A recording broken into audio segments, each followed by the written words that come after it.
l'évolution des naissances et des décès depuis 1946. Donc on peut voir très clairement que le taux de natalité entre 1946 et 2017, très clairement, est à la baisse. Donc moins de naissances en France.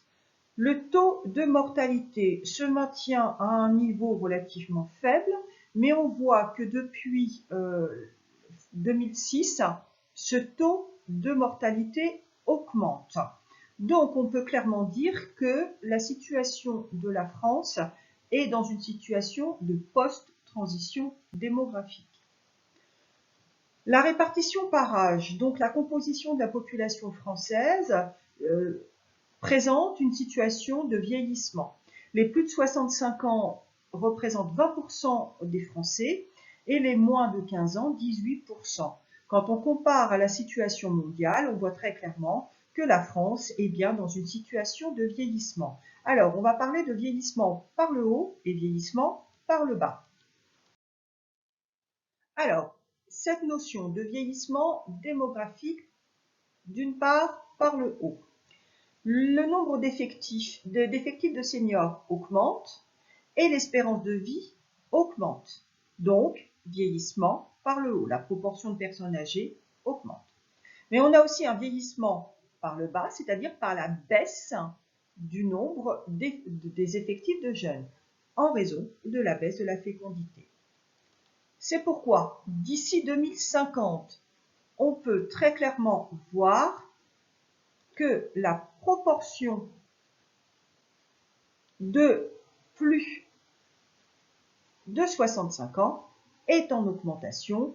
On atteindrait plus de 30% en 2050 et le nombre de jeunes entre 8 et 14 ans, là, régresse très clairement. On le voit dans l'évolution depuis 1960.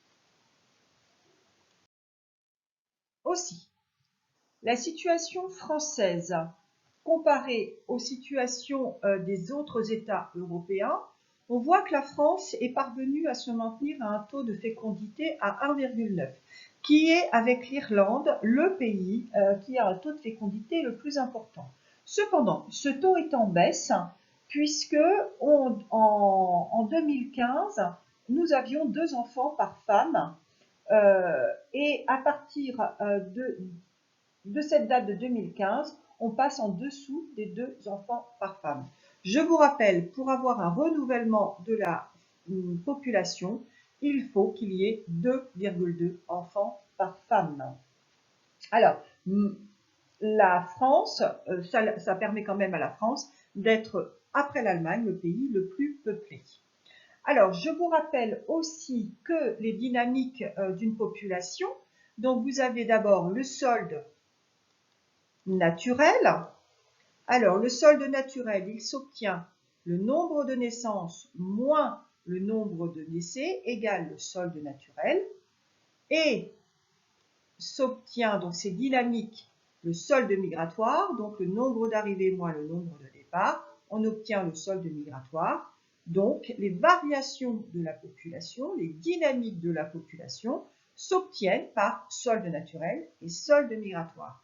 Actuellement en France, le moteur de la croissance démographique pour la France, c'est bien un solde naturel qui est toujours positif et un solde migratoire qui est lui aussi positif, bien que plus faible.